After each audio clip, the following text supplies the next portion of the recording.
In Luke chapter 3, it lists out the entire lineage of Jesus Christ. I mean, starting from Joseph, going all the way to David, and going even further back all the way down to Adam. And from Adam, back to God. See, as you read through all these names, the Bible doesn't touch on every single person that was a part of the lineage of Christ. You don't know their story. You don't know their upbringing. You don't know the impact that they had on the world. All you get is a name. And it almost makes you wonder, it almost makes you think, what kind of lives did they lead? I mean, surely they were a part of the lineage of Jesus Christ, one of the greatest lineages in history. But I can't help but wonder, who were they? Who did they become? What did they become? Did some of them become kings and religious leaders? Or did some of them become preachers or prophets? Or were there some that were just farmers and simpletons? What became of all those who were a part of the lineage of Jesus Christ? We know David's story. We know Adam's story. But what about Nagai? What about Math? What about Esli? What about all those who the Bible never go into detail about? And as I continue to think upon that thought, God gave me a revelation. What that revelation was is that it does not matter what became of those people who were a part of the lineage of Jesus Christ. It doesn't matter if they were farmers. It doesn't matter if they were slaves. It doesn't matter if they were servants. All that mattered was that they had one thing in common, and that was they kept the faith. They kept their faith in God. See, what we need to understand is that God is a God of purpose. God never moves without there being a purpose behind whatever it is that he is doing. There is a purpose to everything that God does, and it is not our job to know what that purpose is. It is our job to keep the faith in whatever it is that God decides to do in our lives. We must keep the faith. If God says jump, you say how high. If God says swim, you say how far. If God says stop, then you stop.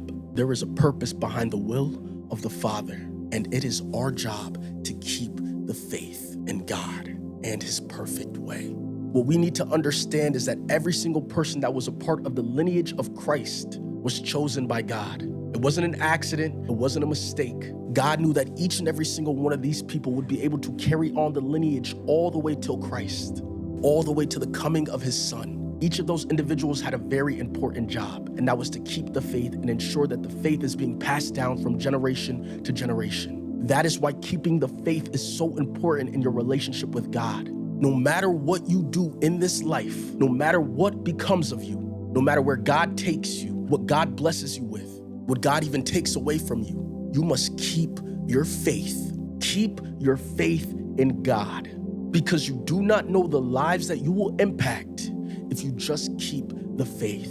The reality of keeping the faith is that some may never see the result of their faith in their own lifetime. You may never get to see the day where the results of your faith come into fruition. But our God is a generational God. The same God that was working in King David's generation is the same God working today. So even if you do not see the results of your faith in your own lifetime, I can assure you that the works of your faith will never go in vain. The works of your faith will reach out into eternity and grab a hold of the next generation. And from that generation, the works of your faith will reach the generation after that, and the generation after that, and the generation after that. Do not keep the faith so that you can receive a reward, but keep the faith so that you can see the works of your faith blossom in the lives of others. Hold on to your faith, just as every single person in the lineage of Christ did, all the way to the coming of the Messiah. I remember growing up and watching my mom serve the Lord faithfully every single day of her life. I even remember watching her go through some of the toughest seasons that anyone can endure. And not for a moment did her faith in God waver. She kept the faith through every season, the good and the bad. And trust me, there were a lot of bad. I've never seen my mom get frustrated with God. I've never heard her curse God, and I've never seen her question God. But watching everything my mom has been put through, even after she served the Lord, even after she's given faithfully in tithes and offering, she's been at every church service, she honors the Lord with her life. I've seen her do it all for God. And there aren't many times that I've questioned God, but these were one of the few. I'd constantly wonder why God didn't bless my mom with a lot of money, with a nice home, with a big pool out back. I would constantly wonder why my mom, being as faithful as she is, never saw a true return on her faith. She has kept the faith for all these years, and I felt as though she was being robbed. See, but here's the thing about God. It's that when we're lacking wisdom, he will freely give it if we just ask. And I was definitely lacking a lot of wisdom at that time. See, what God allowed me to realize is that I got it all wrong. We don't serve God to be glorified by God.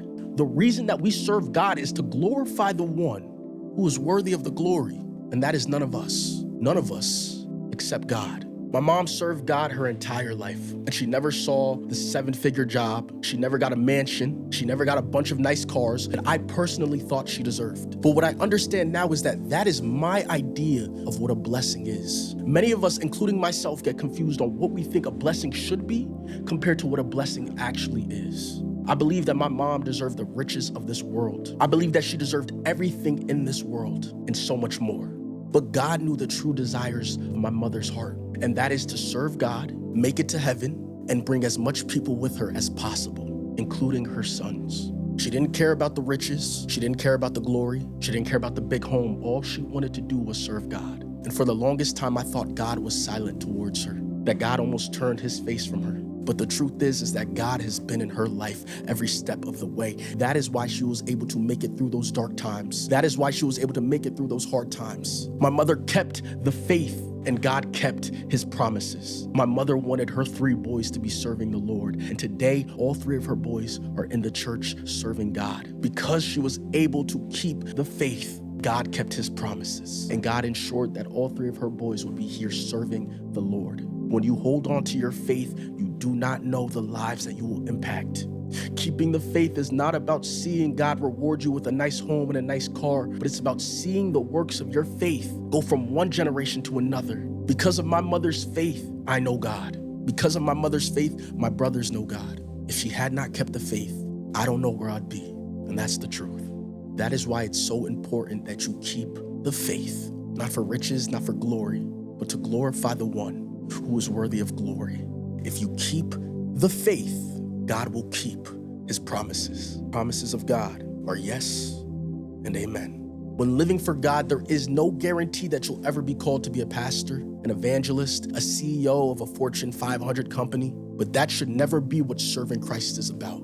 Because if that's what you're in the business of serving Christ for, then you're in it for the wrong reasons. And I can confidently say that you are wasting your time. And if you don't believe me, read the scriptures about the rich young ruler who turned away from Christ when he called him to be a disciple. Read what Jesus says about the rich and those who have such a love for money, such a desire for the wealth of this life. Read it, and you tell me how far you're going to make it in your walk with Christ. There is one thing that God has called us to do, and that is to keep the faith. Keep believing, keep serving. And you might ask, how do you keep the faith? By serving, praying, believing, living a God-centered life, having a kingdom-minded mindset, honoring the Lord, your God, honoring the Lord your God, ministering into the lives of others. And what we need to understand is that ministry is not always about what you say. It's not always just quoting scriptures and giving Bible studies. That's just half of it. Ministering in the lives of others is how you live. It's how you interact. It's how you speak to your loved ones. It's how you speak to your coworkers. Your actions are also a form of ministry. If the words you speak are words of God, but the life you live is not of God, then your ministry is in vain. That's why we must strive to practice what we preach. We'll stumble, we'll fall, we'll make our mistakes, but the righteous man continues to get up, dust himself off, and pursue after Christ. In Luke chapter 3, when you look at the lineage of Jesus Christ, you can't help but wonder what happened to all those names. What did they become? What did they do? Were they rich? Were they poor? Were they famous? Or were they unknown? But I've come to the conclusion that it does not matter what happened to all those people who were a part of the lineage of Christ. And do you know why?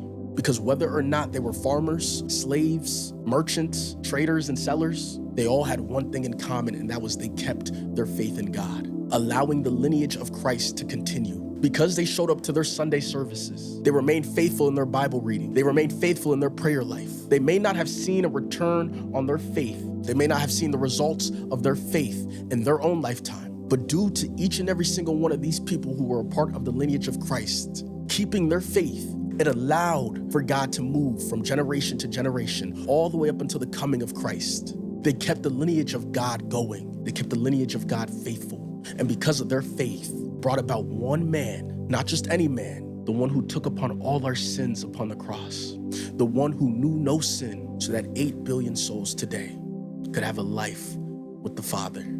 If you hold on to your faith, you might not see the results in this life. You may not see how it plays out now, but the works of your faith never go in vain. And trust me, because you kept the faith, there will be one soul whose life is impacted because you decided to to keep the faith. Keep your faith in God, no matter what. In every season, through every storm, and every wilderness and valley, keep your faith in God, because you do not know whose life you will change.